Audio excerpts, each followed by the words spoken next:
So I'm just a photographer from Catonsville, Maryland.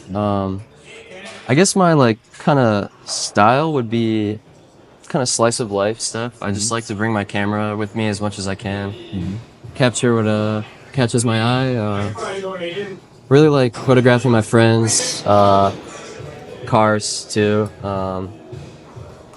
Got some paintball in there too. I try to bring my interests, all into the same thing, and yeah, just get like a big, like this is my life at the same time as my art, And How I do just you want people to know and see all the pictures, and if they like them, they like them. And, yeah. That's pretty cool. How do you think your creativity has let itself breathe through your photography? Um. That's a good question. I don't know. It's it makes me think. It makes me think about what I'm looking at, what I want to, how I want to show it to the world. I could have only picked 10 photos, total, and been like, this is my gallery or whatever. But no, like, I'm gonna pick everything in the slightest that I think somebody will think interesting and just throw it out there, see what happens. There's no point in overthinking it, like, because if you overthink it, you're not gonna make anything, and well, then it defeats the purpose of I guess art. Yeah. You gotta creatively express yourself, whether it's for the end goal of like a bunch of people seeing it, or just you print your stuff out and see what happens. Like either way, just gotta do it. It's like you got the one hood, and then you got Yeah. the fashion. If you just want your hoodie down, but you also want a hoodie up, you can wear both. And, Yeah. Just flex it. Yeah. Fuck yeah. It's got some stitching too, Fuck just yeah. for like the subtle but like texture look. Yeah. You know what I mean? But yeah, goes all the way in the back. But yeah, all stitched and made by me. How long did it take? About a week or so. Yeah. That's But like slowly, like I'll be working on and off on it, like 30 minutes every day or so. How long have you been sewing? 2 years so far. Really? Yeah. How's yeah. that process been? It's definitely a learning curve, but my mom's like a expert sewer, so like she'll teach me everything to it, and like I just pick up from her, and she'll teach me everything. Do you think sewing and mastering that has helped you in your art? Oh, for sure. Yeah. I think they correlate in between because like with me, I'm like a very messy person, and like I always get everything wrong, and like nothing really goes the way you want it to. But I think you should just do it anyway and try your best, cause like it might not be where you want it to be, but it's somewhere, and it's you. Like it's who you are. It's those like messes in the seams and like taking out everything and restitching everything back together. It's like you putting in that work, and it's not like some factory, machine made. It's you, and you put your heart and soul into it, and it shows. Like it might not be perfect, but it's like original, and it makes you who you are. Yeah. It's your personality.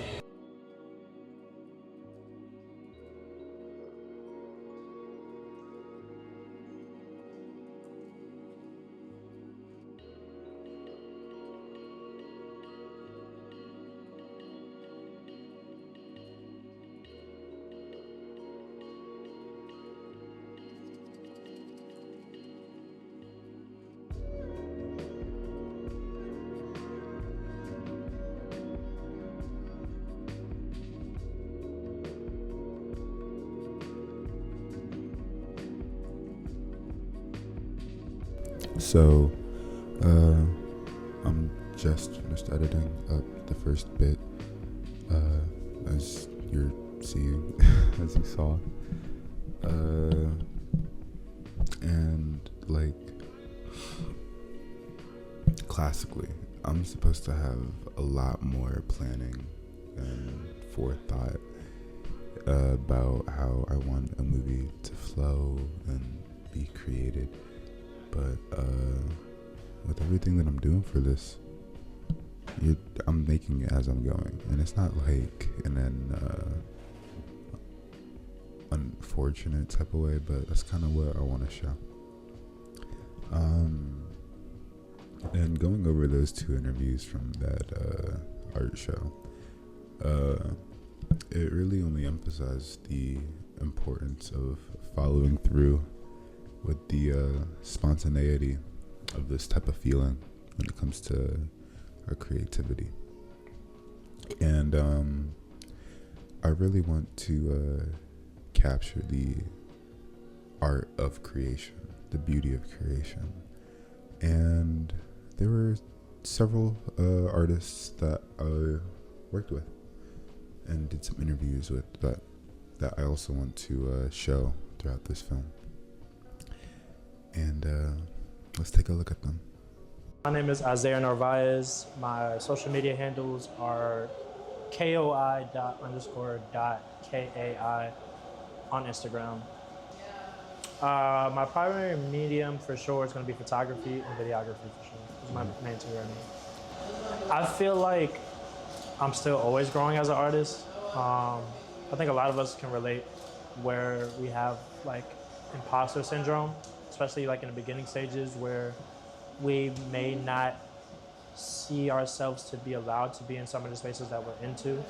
But getting not necessarily the validation, but more so those small kind of messages that kind of tell us like, hey, like you're doing the right thing, you're going where you need to go.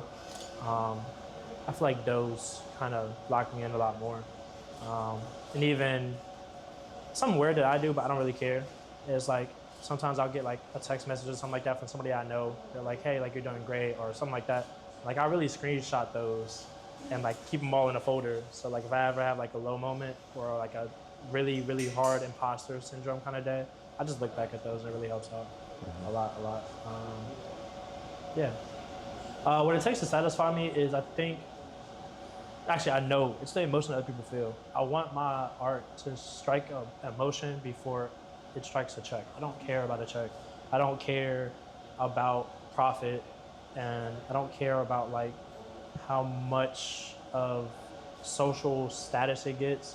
I just want my art to connect with somebody on a personal level, because like that's how I'm putting my art out there. Like I'm putting my art because a lot of the ideas or concepts come from just my scattered thoughts or emotions or what I'm feeling at the time. If I'm feeling really joyful, I'll do like something of a joyful manner.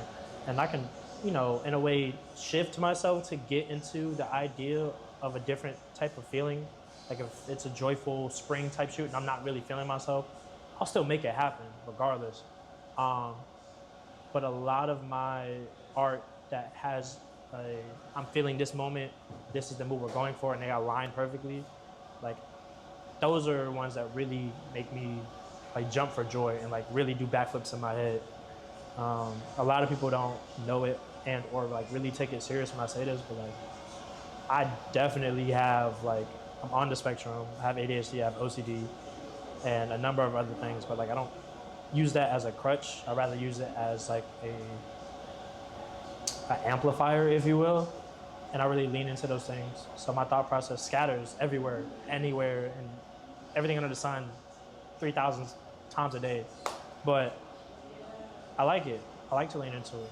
And what really satisfies me, I guess, to sum it all up, is just to be able to create in general.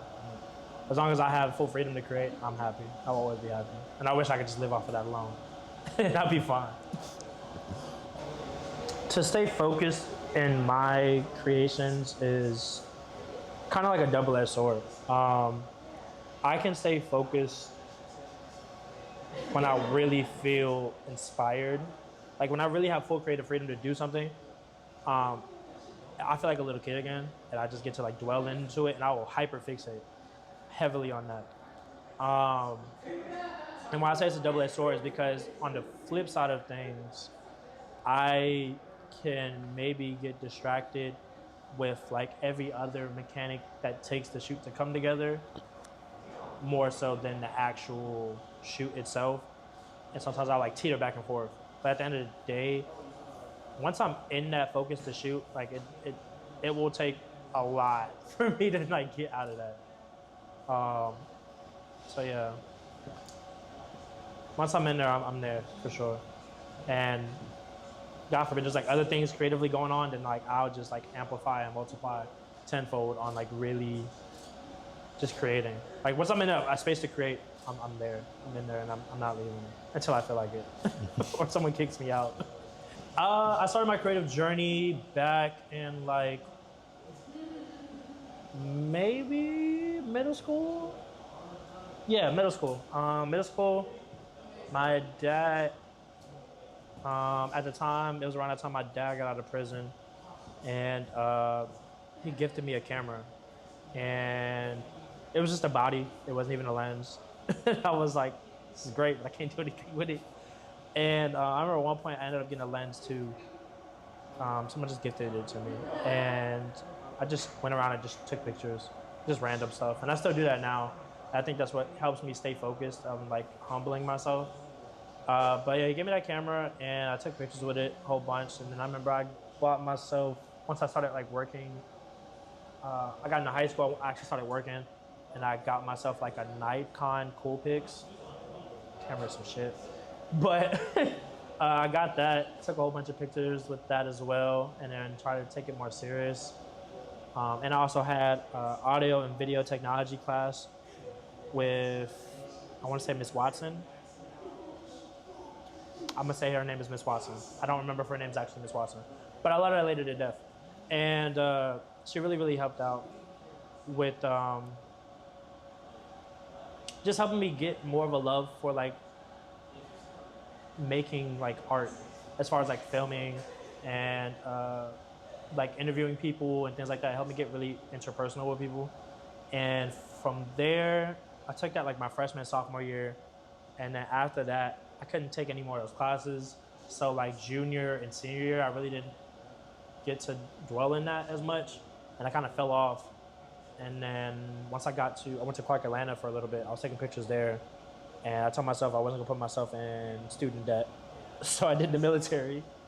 And I did the military for like 4 years. That whole time, I ended up finding like a collateral that like was like photography related. So I did a lot of that, and I got to really enjoy it. And it was me not taking pictures of stuff that I wanted to. It was like taking pictures of like enemy ships or stuff like that, and it was more work related. But it helped me really love the craft still and kind of still have a touch on it. And then once I got out the military, I kind of fell back in love with it as just creating in general. And I worked a day job up until literally this year, which is funny as shit. I worked it until this year. Last year, I started to take photography more serious. Like I made my LLC. I started actually like doing a lot more events, networking events and shooting and things like that. Doing a lot of free shoots, like no pay shoots, nothing. And then at the beginning of this year, I had just started interning here at the Digital Factory Studios. And my schedule was I go to work from like 6 to 3, and then at 3 o'clock I'm driving to get here by 4, all the way from Laurel. And then I'm here from like 4 to like 9, maybe 10 o'clock. And then I go home and I do it all over again. And I was really putting myself through that, and it was really starting to toll on me. And then it got to a point where I really prayed on it and was trying to figure out like, should I really do the photography thing full time, or should I just like kind of take a step back and not do it? And I kid you not, my job fired me the next day. They fired me the next day, and I've been working for like 2-3 years. And their reasoning for it just didn't make sense. But I was like, I don't really care. I was really like distraught that day because it's like, bro, this is how I make my money. But I was like, fuck it, I'll take a risk. I'll take a gamble, and I can't complain. It's a quarter into the year, and I really like reflected on it a lot yesterday. And in just 3 months alone, like shot in New York Fashion Week, done a whole bunch of local shoots here, met a lot of people, networked with a lot. It's a lot, man. I can't complain. I really can't complain at all, and I'm really loving it. There's times it just makes me want to fucking cry, to be honest.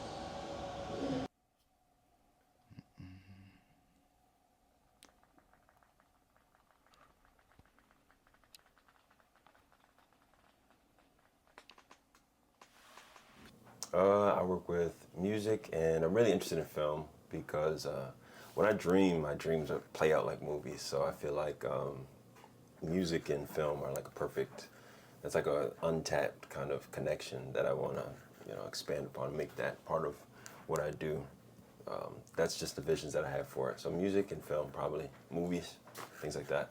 What's interesting is I've always been making art, like ever since I was a kid, but I didn't really. I've always kind of gravitated towards it. It's just always been like a natural kind of gravitation. But only when I was like 17, I discovered that I actually have a passion for music and playing and things like that. You may feel something and you don't really understand what it is you're feeling. And I think that that's what causes artists to be artists, because you're trying to express it.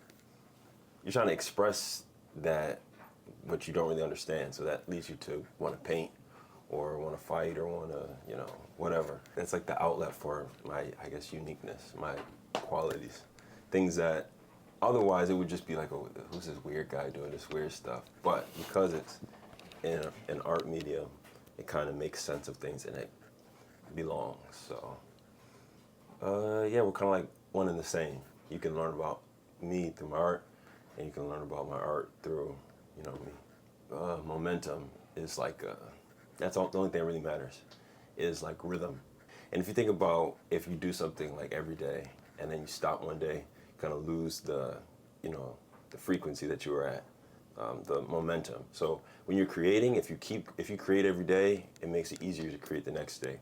Whereas creating and then stopping and going and do something else, life kind of consuming you, it kind of takes away from that momentum that would lead to the greatest art that you could, contribute. So momentum is like the biggest thing that I've been realizing. I gotta master it myself. Once I master it, well, I don't know if I'll ever master it, but once it's like a principle of who I am, it'll reflect outside. So, right. Yes, for this period of music, it's interesting. I was kind of like looking through for sounds, and like finding new sounds that are just concentrated and sound like what I'm hearing and what I'm seeing. Like I want something to sound like what those prints look like, Yeah.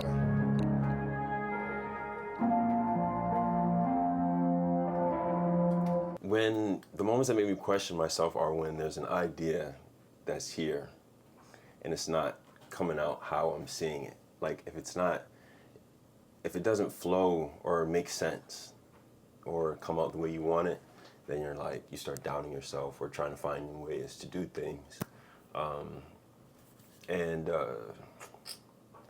Then conceptually too, with the things that you create, if the concept, you don't feel like people would understand it or you haven't given enough, that I guess makes you doubt yourself. But I think that's where like keeping momentum and just constantly doing stuff, excuse me, that's contributing to whatever you're doing, goes into play. So, or it comes into effect. It's important. So, a little bass, spread to get it wider. And then the most key element for this preset is the tape delay.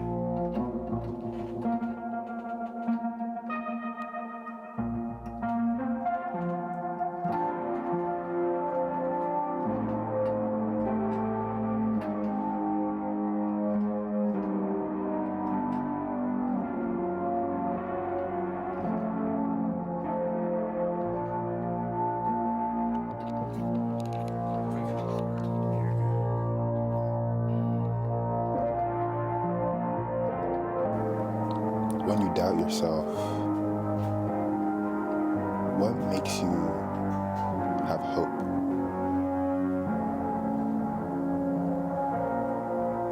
Yeah, I guess it's the same answer. Moving forward. Moving forward gives you hope because you keep creating, keep going. And I guess the more you linger in the doubt, it kind of feeds on itself. So the only way to escape it, like it doesn't matter how deep you get into it, you can just go deep into, negative thinking. But once you start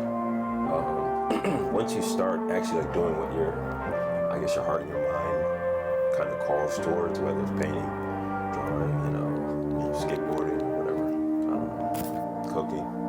whatever it is, it kind of like gears towards. Once you kind of get back to that, like the essence of it, you may still have all those problems and stuff like that, but you'll know like you're on the right track. It'll make sense, you know what I mean? I think that's like the only artists or like, you know, people doing what they're like called to do, get and like comprehend. So, yeah.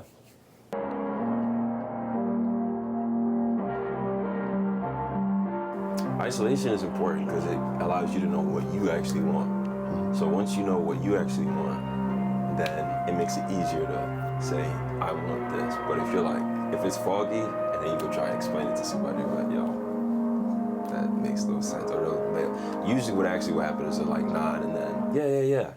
But they won't really get it, and it just won't happen. So the more clarity that you have, the better it is for you to make the people who you're trying to express it to understand it.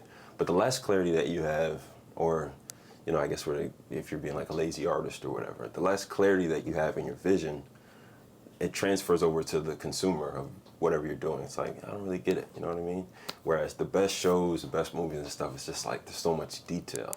And that comes from clarity, isolating the core essence of it. Focus is the one thing that like is, there's a lot of ideas that happen at once. So I guess what keeps me focused is collaboration, so to speak, like being amongst other people to kind of help you finish the things you start. Because I don't know, like I can come up with stuff all day. It's only when I'm like with other people that it helps kind of take shape, actualize, and, you know, which is something I have to improve on. That's why I want to have like a band to help bring the music that I have to life with it. Because with a band, you can kind of like bounce ideas off each other. And it's not like a common thing these days, like bands. But I think that everybody's kind of can make music in their room or anywhere that they want. But the magic of like other people together kind of brings something that you wouldn't get by yourself. So that's something I'm looking forward to in the future, looking to bring about. Probably the catalyst to all of my own like musical things was, like I said, I've been playing drums since forever, like since I was a baby. But I didn't even really like appreciate it. I didn't know that it was a gift, so I just did it, you know. And I just liked music, but I didn't know that I was a musician. So then once I was 17 and I discovered, I was just scrolling on YouTube, and then I just stumbled across this video. Eddie Van Halen was playing a guitar solo, 13 minutes long. I consumed the whole 13 minutes, and I watched it like 3 times. And that was what kind of kick-started. I was like, oh yeah, that's why I've been doing these things, you know. So, you know, my first show as like a solo artist, like not being helping somebody else's out, those things kind of instilled a belief that you can keep going.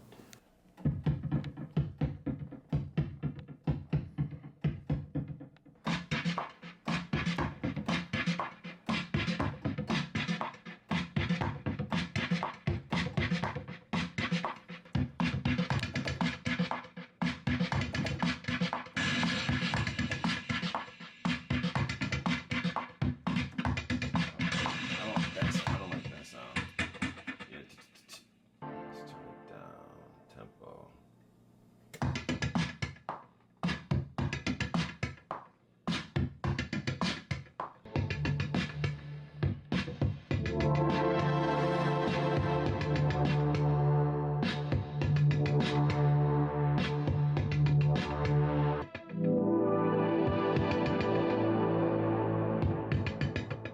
Maybe we can get a different sound.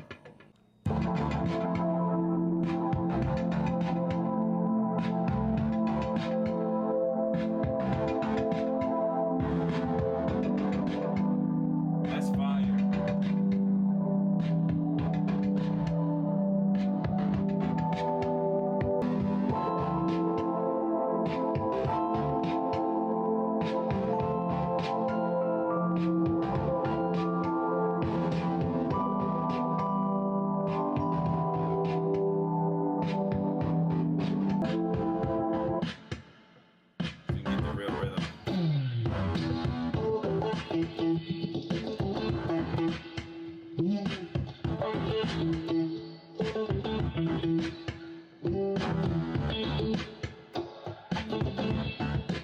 space for the vocal.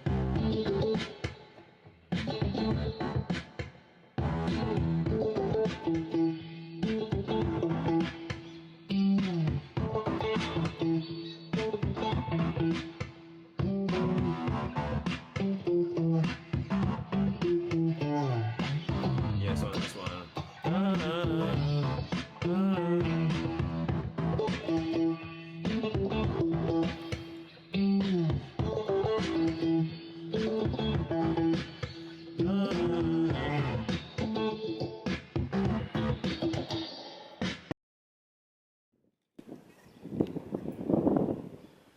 Oh, these are really cute. Oh, wait, okay, I want to show you. Okay, this. Oh, these are pretty. I am a photographer. I've been doing photography for the past 5 or 6 years. So, me and Coco, my camera, have known each other for a very long time. And I feel like me and photography are very linked together. I feel like as much as I've grown up and been able to understand myself as just a young woman, I've also been able to understand photography because I use my camera as like a lens of what I like through the look of the world. Everybody knows what I'm trying to say. This whole thing is just like I've just been learning every step of the way, like every single process, every single new art I make, every single photograph I take. I'm just trying to figure it out, and I'm just trying to like fumble my way into being like, oh, this is actually cute. Like, okay, I kind of know what I'm doing. So I don't feel like, I don't feel like I've gotten worse. I don't feel like I've gotten better. I just feel like I've just learned maybe like a different technique or just learned a different way of viewing the same thing. I feel like either way, no matter what, you're always putting on a performance in front of somebody, especially when there is a lens right in front of you, because it's the only thing that you can realistically think about, like, is a lens in front of me. Like, how throughout the video, I was like trying to fix my posture. If we were just talking, I don't care about my posture. Why would I care that I'm leaning? I should, I don't. But because there's a lens where I know people are going to be looking at me and talking about me and perceiving me, then it is. So I feel like as a photographer, you just have to relax your client as much as possible and make them feel as comfortable. But regardless, everybody knows what's laying behind this camera. Everybody knows that they're going to be perceived, and everybody knows that they realistically have to look and feel their best to be able to do this. What has almost stopped you from continuing down your creative path? Oh, that's so easy. Me. Oh my God. When I say I'm my biggest, don't ever want to say that. That's actually really, I don't ever put that. But like, oh my God, me. As I've said, like, me and photography are so linked together that like my self-confidence in myself shows through my photographs and shows through how comfortable I am behind the camera. Like, if I'm feeling icky, if I don't feel like myself, if I don't feel like I'm the best version of myself, or I guess, or I'm just not capable of doing what I want to do, I feel as though it comes across within my camera, which hinders my photography because then I'm more critical about myself. I'm more critical about the shoot. I'm more critical. Like, I'm just not it. And I feel like throughout the years, ever since I started, even though like when I did start, I was good for me to be a beginner. I was really good. And I got praise, I guess, off of that. It didn't, because I didn't feel like I was actually good, and because I wasn't where I wanted to be, even though I just started. Even now, I don't feel like I'm like, you know, and I'm still like very hard on myself, even though everybody around me is like, you're so good. Oh my gosh, da, da, da. But it's like, I don't feel like I'm good enough. So everybody else's approval and praise and notes or whatever, it doesn't do anything for me. And nothing anybody can say or do is going to help unless I actually believe in myself. So me, that is the biggest hindrance, me. Okay, so when I was in school, I was doing interior design and loved it. Oh my God, hardest classes I've ever taken. But it was fun because I was still creating. Like, I was creating a space. blah, blah, blah. But it wasn't enough. And so when I dropped out of school, I was just working. And so I wasn't doing anything. And I wasn't like doing anything creative. I wasn't writing. I wasn't doing graphic design at the time. I don't think I knew how to do it at that time. So I was just like working and being with my friends and like whatever. And I hated it. I hated it. I was so bored. I hated it so bad. I was just like, I felt like I should be doing more. I felt like I should be doing something. I felt like I was just here on this earth. And like, I was just, that was it. Like, that was my life. And I would keep having like ideas, and I would have ideas all the time, and I would make mood boards all the time, and I would started writing all the time. And then was like, okay, I'm gonna teach myself graphic design. I got nothing else to do. Start doing that. I would do Sims, and I would create houses and stuff on Sims because I was so bored. And I realized I just like creating. Like, that's what makes me want to do it more. I like it. I like creating nothing from something. I like trying to figure out problems. I like it. I feel like it gets out what I need to express right now. I don't feel like there's a life without art. My life without art was very boring. Couldn't do it. Had to keep going. You really have to keep going. Like I said, nothing exists until it literally exists. Like, nothing. I've planned so many shoots that I've seen in my head. Where are they today? They're not here. Because it didn't exist yet. It didn't exist. Like, you have to keep going. Like, you have to follow your vision and follow what you see. Nobody's going to understand your vision until you put it in front of them. Nobody's going to love it as much as you do. Nobody's going to care about it as much as you do. Nobody cares but you. And that's okay. Like, nothing's wrong with that. But just don't expect people to care about this stuff as much as you do, because nobody does. Like, it doesn't matter if, like, I came to you with an idea and we're partners about it. You didn't come up with the idea. So you don't care as much as I do. This is my baby. Of course, this is your baby because you're a part of it. But like, how much do you really care? Like, realistically. You just gotta care. Go all the way through. Even if like something turns out bad, at least you did it. At least you saw the way that it'll turn out. You can look at it and see which parts you want to tweak. I fucked up on a photo shoot last week. I have it again tomorrow because I have to fix it, and it's not the way that I want it, and I don't like the photos, and it is like, okay, what's next? Pivot. I am Alexander. I'm the creator of this film. Where to start? I don't know. Well, let's start with the beginning of this movie. It took an incredible amount of growth and self-reflection just to even start, because even though I know what I want to make, I feel like it's impossible to explain it through all these other means that I've tried, and I just have to do it. And there's a certain fear in doing things that stops us from creating and stops us from living, ultimately. In the start, you see that I first started recording this in March, and as I record this, it's July. It took so long between then and now because I just needed to change and develop myself as an individual.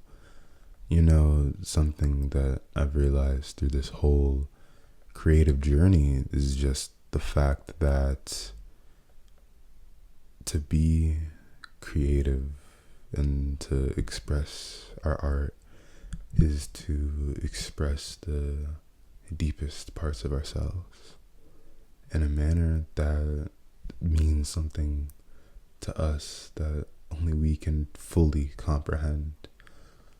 I know for an incredible amount of my life, I have struggled to validate myself and my art and my creations and all aspects. It didn't matter how it presented itself, I struggled to see my own worth.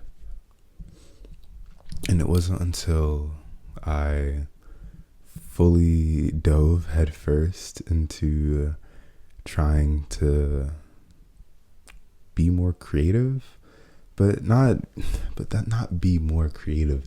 It was to live, to be a version of me that I could be proud of above all else. That I learned how to balance myself out. Hope this is making sense for you.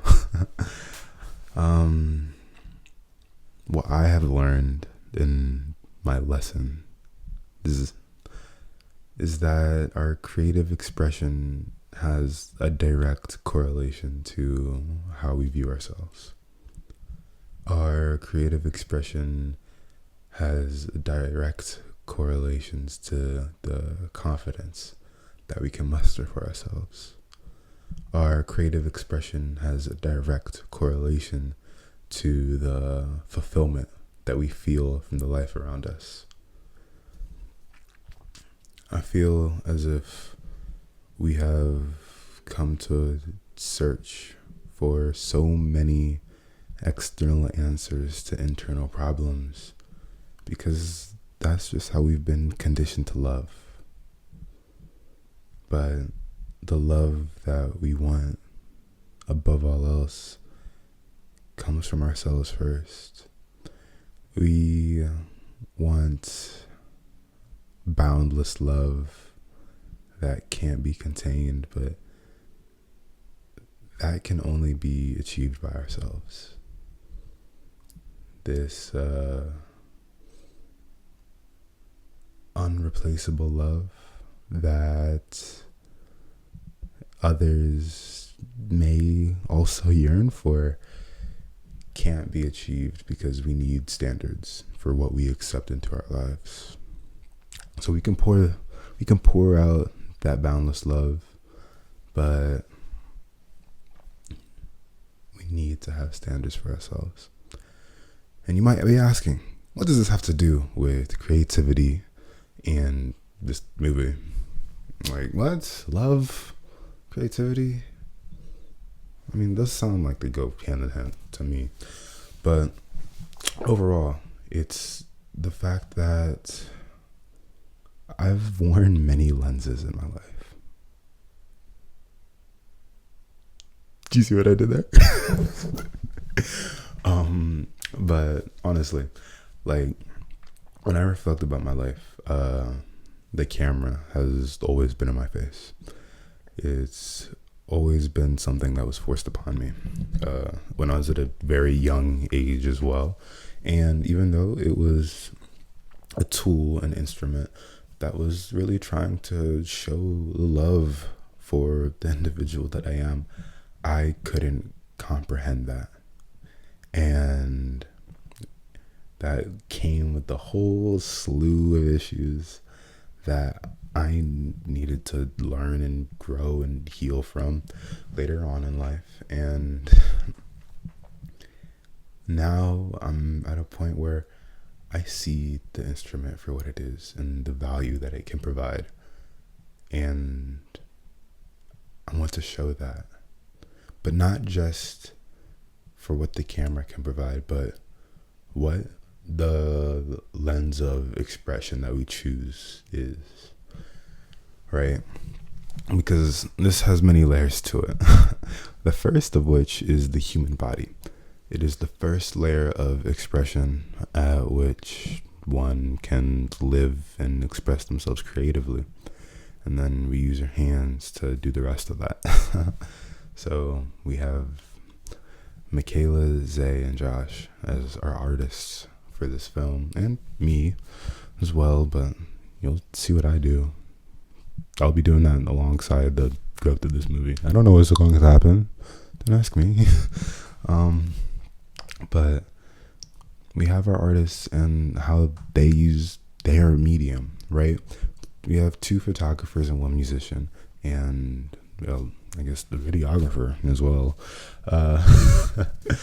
And I think we'll all provide something beautiful to this. There's a beauty in creation that is hard to capture. It's impossible to capture to its fullest extent, honestly, because I can't ever know what's inside another individual's mind. But the experience is what all art is trying to make us feel, ultimately. The emotion behind it, the sorrow and joy that went into the full creation of it, the uncertainty of what the final product is. It's something that is hard to know. It's hard to understand. It's hard to feel, especially if you haven't put yourself in that type of positioning. And it's going to take a lot of time. You know, I look back on the art that I've made when I was a kid, and I was just being me, doing simple stuff. I loved it for what it was, and I didn't even think about if it should be valued or not, because I made it. I loved it. But you know, as most of us, I feel like, understand through the public schooling system or whatever, it's something that was pushed away from me so I could focus on other aspects of being a good citizen or whatever. And that creative spark and love of art was slowly obscured. I always loved art, and every moment I had, I always tried to express it whenever I could. But it wasn't until recently that I really made the steps to bring this back to the forefront of my being, to not only understand myself, but understand freedom and self-determination, because it's all interconnected. There's an intersectionality there that I hope can be seen throughout this film, and I hope you can also see it in the other works I produce after this.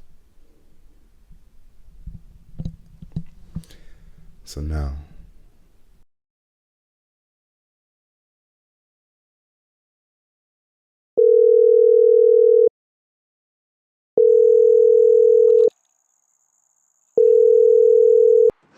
Okay, so I have some news.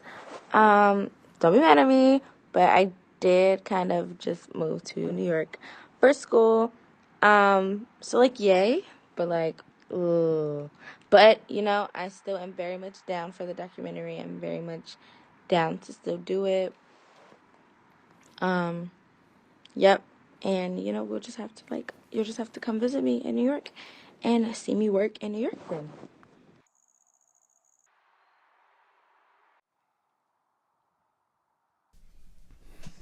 okay. Hello, I'm back. It's been months for me, and no time has passed for you watching this. The second act of the film, or what was the film, is supposed to be the beauty of creation, but a couple changes happened.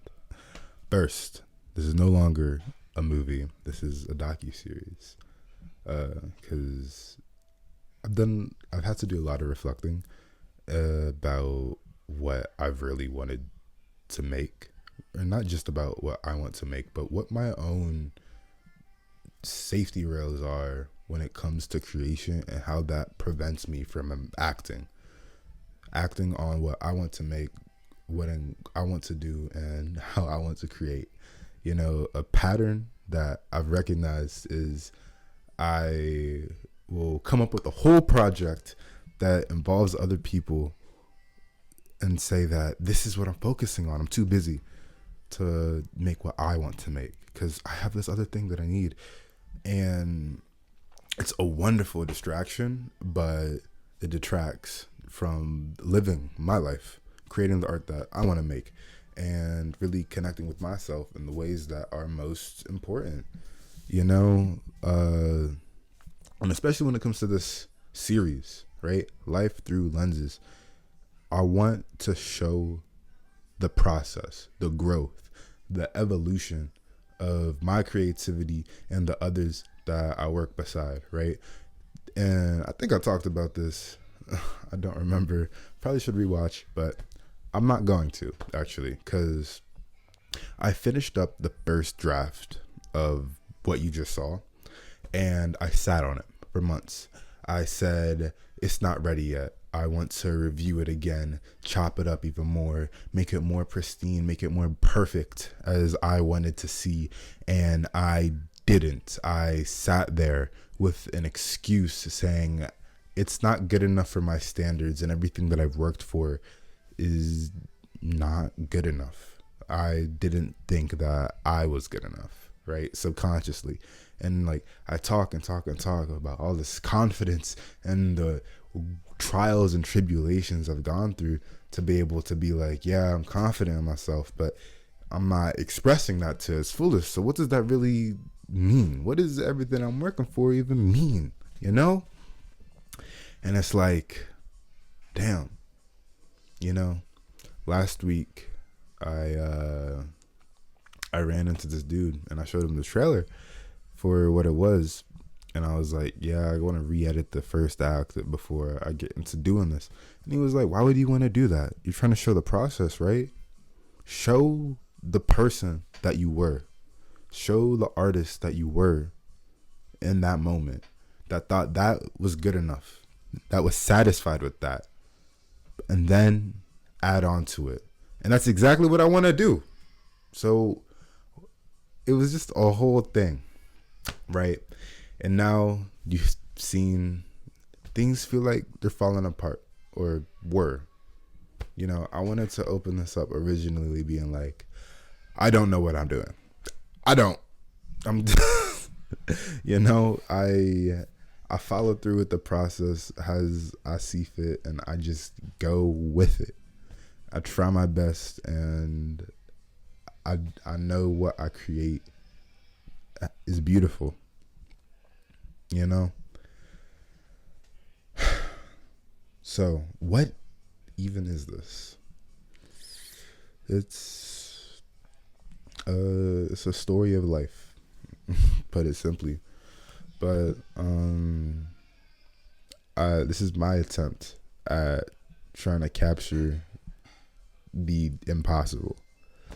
You know, I've been obsessed with trying to capture growth. I've done my best to verbalize it. I've done my best to express it over time. And this is supposed to be the like spark that that leads to a greater flame, you know. When I had the idea for this, I had no idea about the journey it would lead me down, you know. While in between when I first started filming this, as you saw, and to where we are today, I made my YouTube series. I did a rollout and became a photographer for the Scribble Collective. And I started a new series for the Scribble Collective as well. And I've done a lot. And it's just like, it's all something that I want to do, but it's distracted me from myself. And I'm happy to do it. I love everything that I do get to do, but it's been a struggle of priorities, you know. With everyone that I'm working with on this, I got to see them all grow in their own ways already, and I want to take more time to show you all the importance of what art means to them as well, you know. And simply doing that in a movie wasn't enough. This last bit was just for me to really confirm that I'm committing myself to following through with the series. You know, I'm an ambitious person, and sometimes I feel like I just don't have enough in me. You know, it feels like everything I do is never enough. But I just needed a change. And I think that's what a lot of us need. A minor change sometimes. But it's the ripples that like go a long way. You know. Anyway, I'll see you in the next episode. We're gonna be creating what? I don't know. But we're gonna be doing something. Bye.